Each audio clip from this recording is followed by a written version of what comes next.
Hello, I'm Lyle Rapacki from Prescott, Arizona, reporting for Prescott E-News in Arizona today.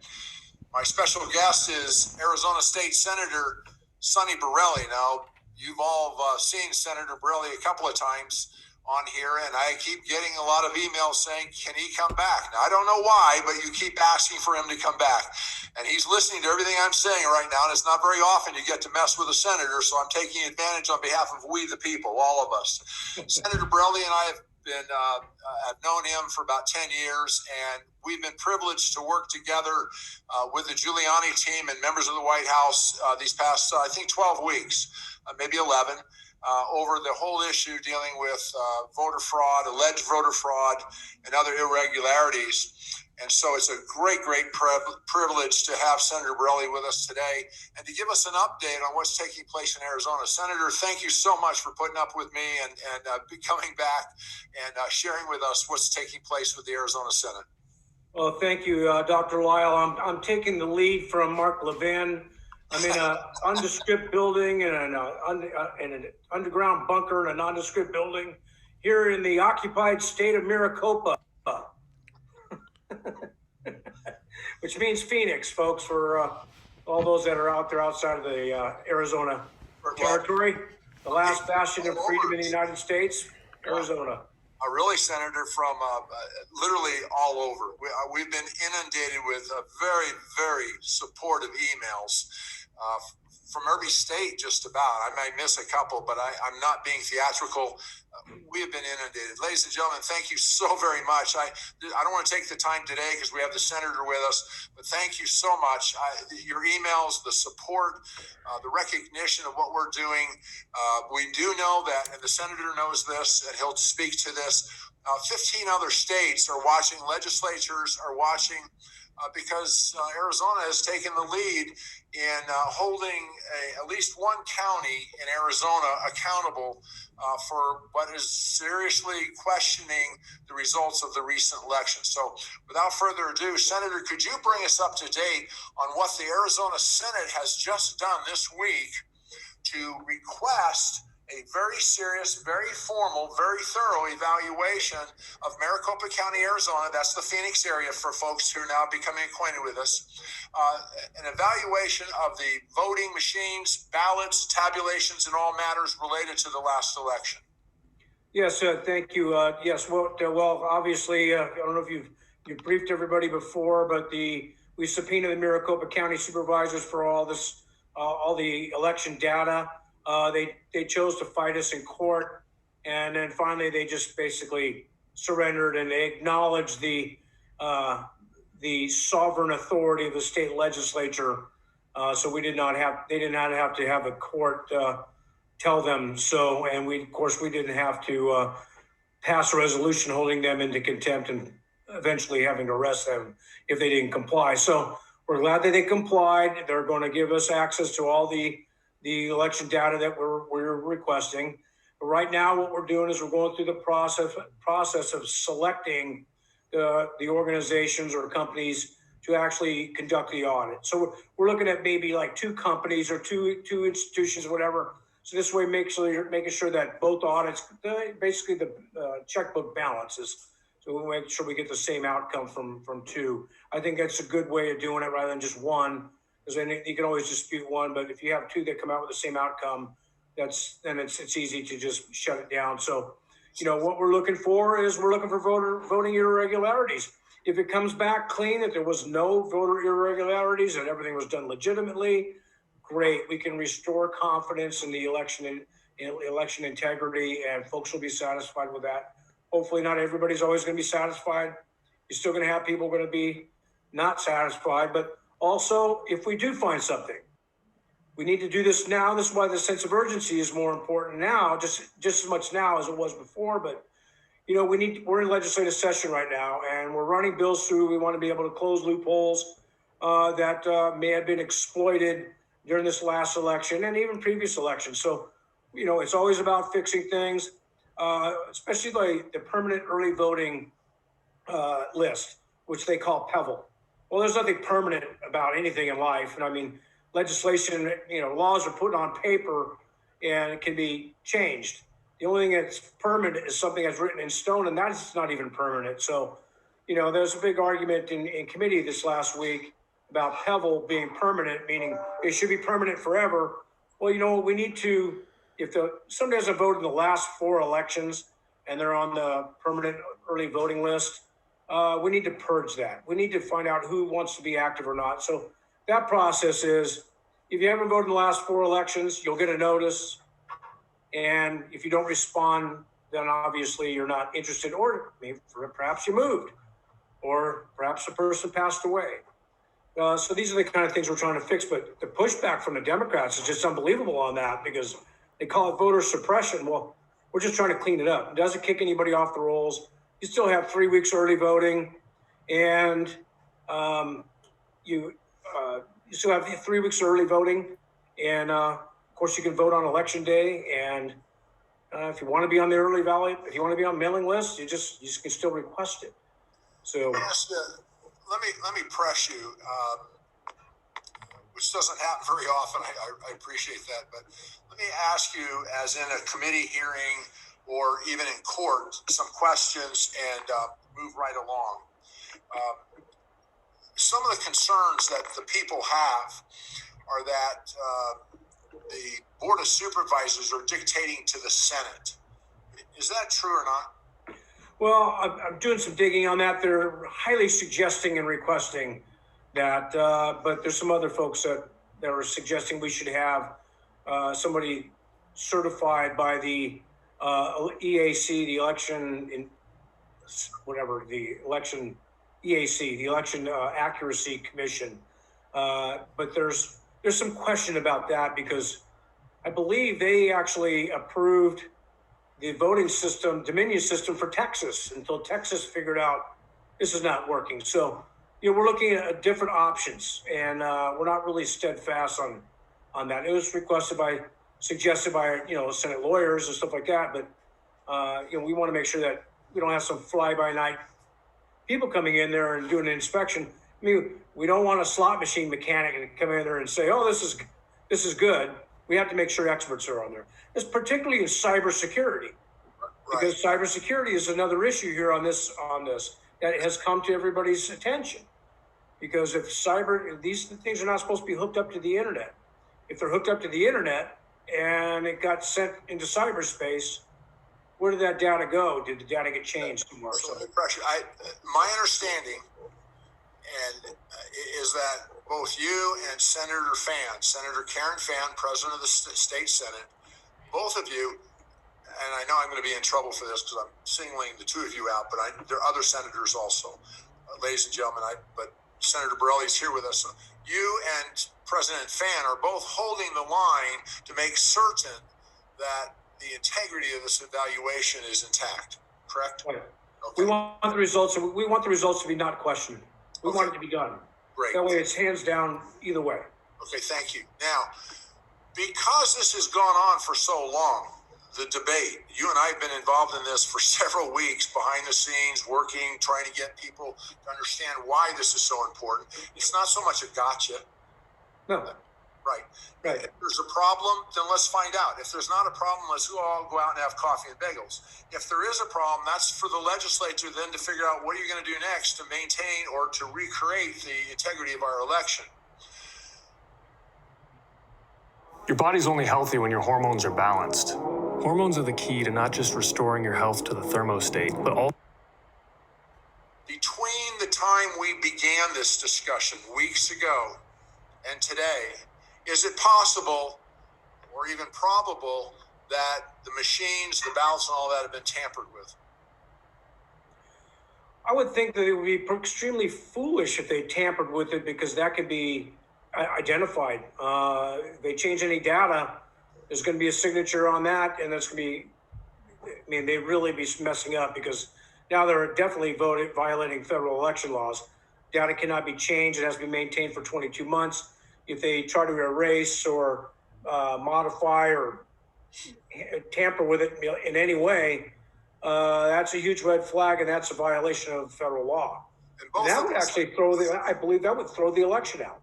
And both of us have been briefed, correct me if I'm wrong, ladies and gentlemen, both of us, the senator and I, and a couple of others. We've been briefed weeks ago that, just like the senator said, if there was any tampering in any way, shape, or form, that would be able to be evaluated, and it would show up as tampering with a potential crime scene. Correct, Senator? Sure. Exactly, and somebody would go to jail for that. I'm just trying to respond to a lot of emails from across the country that I think are very sincere. People are worried. They're also cheering Arizona on. They're cheering the legislature on in Arizona because at this point in time, at least the Arizona legislature, the Senate, has taken the lead, and there's 15 other states that there are suggestions that they've been compromised. The electoral process has been compromised again, as you and I have been briefed on all this. All right. Okay. Yes, and thank you, Lau, because when we had that hearing, the joint hearing out in town, basically downtown Phoenix, Right. which actually worked out great. It actually worked out better because had we had that at the state capitol, because of COVID restrictions, we would have had it all been done via Zoom, which would have been really tough and we wouldn't. I don't think we would have had the magnitude and exposure to what everybody was complaining about and said and wanted to testify on. So it worked out really good because that actually helped me get a Senate hearing pushed. And then, of course, Senate President called for a Senate hearing through the judiciary, and then Chairman was Senator Ady Farnsworth, which opened the door up because I kept pushing for, we find something in this hearing. I think we need to have the options open for a subpoena. A lot of states don't realize, state legislators realize that they have this power, particularly on something that's guaranteed and specified in the Constitution on this election. The elections are strictly to the state legislatures in this U.S. Constitution and our own Constitution. That the state legislature pretty much is judge and jury on this, not the executive branch or the judicial branch. A lot of folks don't realize the authority that we have vested in the Constitution. It's enshrined in the Constitution. So, it's about educating folks, and hopefully the other states they follow suit and do the same thing, because this is about election integrity. Okay, everybody wants to say the election's over with. We need to move on. Okay, yeah, we need to move on, but we need to start looking at, wait a minute, we want to make sure that we don't ever have this issue ever come up again. We have to put this to bed. So if the election was bad, we find that there is a smoking gun on Dominion and all that other stuff, we need to expose that. And that's another thing that goes over to the judiciary. But for anything, it's the state legislature has the authority and the responsibility to fix that, make sure it never, ever happens again. Ever. And one of the things that has happened, and I've shared this on the program before, people have asked, why is it taking so long? Why is there so much 3 steps forward and 10 back and this and that? And, ladies and gentlemen, like the senator just said, first of all, the legislature itself did not know it had this authority and the power. And that was something that had to be instructed to legislative leaders. And you're disagreeing with me? I'm disagreeing with you because a lot of us did know that. But the problem we were having was we were not in session. And when you're not in session, we can't do anything. Even if the governor calls us. I'm going to come back and disagree with you. Okay. I remember we had these debates, right. But I also remember one dimension to this was, even though the legislature was out of session, the legislature still had the authority to do this and raise the question of an emergency. Yes, they did. And I agree with you. That was a part that was debated, but it still comes down to the numbers. Yes. This is why it's so important. When you look at the U.S. Senate, I mean, there's 50-50 now in the U.S. Senate. Right. In the state legislature, we had 17 Republicans in the Senate. Okay. 2 of them were never Trumpers, and they would not have voted for a simple majority to come into session. So therefore, you're kind of landlocked on that. So even if the governor would have called us in for a special session, we did not have the 16 votes to pass a resolution to recall the electors and put forth new electors. So that's the dilemma that we were in. Even on the House side, they were at 31 Republicans in the House. It's a majority by 1. But I think there was may have been a couple never Trumpers there too. Yeah. So that's the dilemma you have. And when you're counting heads and noses to see where the people stand, it's just like this is one of the problems without being in session. Because when you're not in session, it's the chore to come back into session. So, but if you're in session, then it's easier to kind of put people's name up on the board. Right. You know, put it up there. You want to vote on this? If you don't want to vote, you better vote no. But we're going to put you up there, so you better stand by your vote. If you so that was one of the concerns and one of the problems that we had is educating, but also taking a look at the process because you were out of session versus in session. And then even when you came into session, there's just what people don't understand. But folks, ladies and gentlemen, you've been very patient. And the senator, I think, week after week's been helping us understand there's a process involved here. It's just not as easy as saying, let's do it and have it done by 5 o'clock tonight. There's been a process. Yes, there's been a political side to this, but there's also been a legal side and an administrative side, and it's all collided. And one of the things I think, Senator, you and I talked about weeks ago on air, we've never been down this road before, the United States. And so it's not that clean. It's not that clear. And the senator and President Fan of the Arizona Senate, you guys have been chipping away at this also because you haven't really had a roadmap to follow. This has been very difficult. Yeah. Sometimes it's like herding cats, and you're right. This has been uncharted territory, especially on the subpoena thing. Senator Farnsworth had been in the legislature for 18 years, back and forth from the House. You know, he was out in the House and he came back and this and that kind of stuff. Then came over to the Senate. But he'd been in the legislature 18 years. He'd never seen a subpoena issued. And I think maybe 30 years ago it may have happened, but I don't even think it went that far. So one of the things, he was with the old legislature, the 54th legislature to issue the subpoena. And then when the new session started, the new chairman of the Judiciary Committee, Warren Peterson, issued the new subpoena. And of course, the supervisors were trying to fight that one, say, "Oh no, that was the old legislature. This is no good, Your Honor." And of course, they said, "Wait a minute, we have a new subpoena, and you're still not complying." So that's when they lowered their flag and admitted that the state legislature has sovereign authority over the county. So just to recap. So with that meaning is now the process is actually picking up speed. Okay, so let me just recap real quick and before we end. Where are we at today? Give me a 30-second. Where are we at today? Where we are right now is we're trying to select, go through and screen all the possible companies that could be able to do the audit, the forensic audit, and I'm pushing for cybersecurity experts because a lot of things. So there's a lot of people who are out there that are saying, "Well, we can do this, we can do that," but we want to make sure we get the right ones.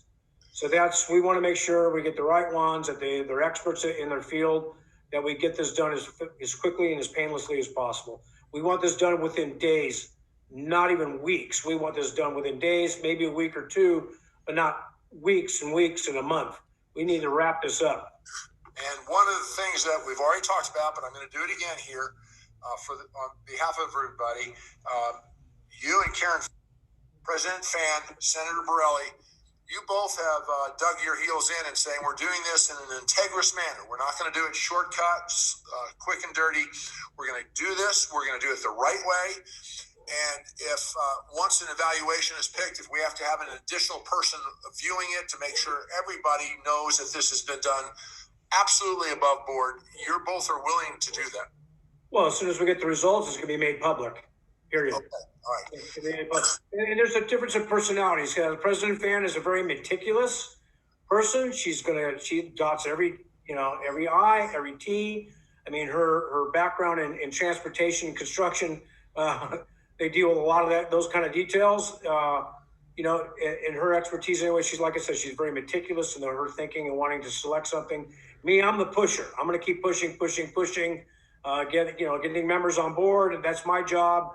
And to run cover, when needed, to protect our membership and to get the job done. I'm here to push the mission. I want to say that, again, there's been a lot of criticism on Karen Fan, to Karen Fan, President Fan. And I've come out weeks ago, and the senator knows this, and Senator Fan knows this, and so do all of you across the country, President Fan has not been dilatory. She has not been dragging her feet on this. There's been a huge learning process. The senators learned. We've all been learning things the last 12 weeks. The senator, President Fan, is meticulous. She does dot her I's and cross her T's, and there's been a lot of I's to dot and T's to cross, folks. I'm telling you, this is maybe one day the senator, we can have an hour show, and we can tell you a bunch of things that we've learned and a lot of the dead ends we've come up against. And it's been very frustrating. It's taken a couple of Maker's Mark and a couple of cigars to go, now what do we do next? I'm telling you, he won't say that, but I will. And President Fan, she's no daisy. She's no dandelion that's going to blow away, you know, as soon as the wind starts blowing. She's tough, let me tell you. Yeah. So both of you are, on behalf of the people, we the people, you guys are holding the line, and we're going to get to the bottom of this thing. Yay or nay? Absolutely. Thank you. Thank you. Now, do you have any outstanding concerns at this time, either about the election process or about what we've gone through that you can share at this time? I know we're going to come public later, but at this time, this has been a heck of a learning curve the last 12 weeks since November 3rd, the election. Right. Well, we're just trying to get through this. Unfortunately, there's only so many days in the week and so many hours on the clock. So, and of course, it's, you know, we're in legislative session, so it's not just we have just one thing to do.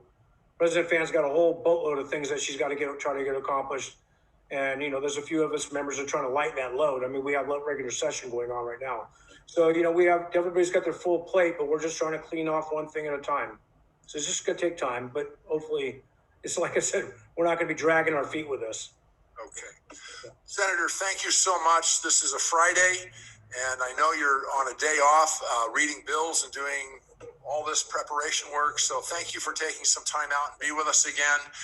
You've been just a stalwart of information, and the people in Milwaukee and Florida and all across this nation, North Dakota, South Dakota, Idaho. I'm telling you, the emails we've gotten from all over this nation, they've gotten to know your name and President Fan's name. And I'll show that to you one day. I'm not making this up. They're counting on you. And so are we here in Arizona.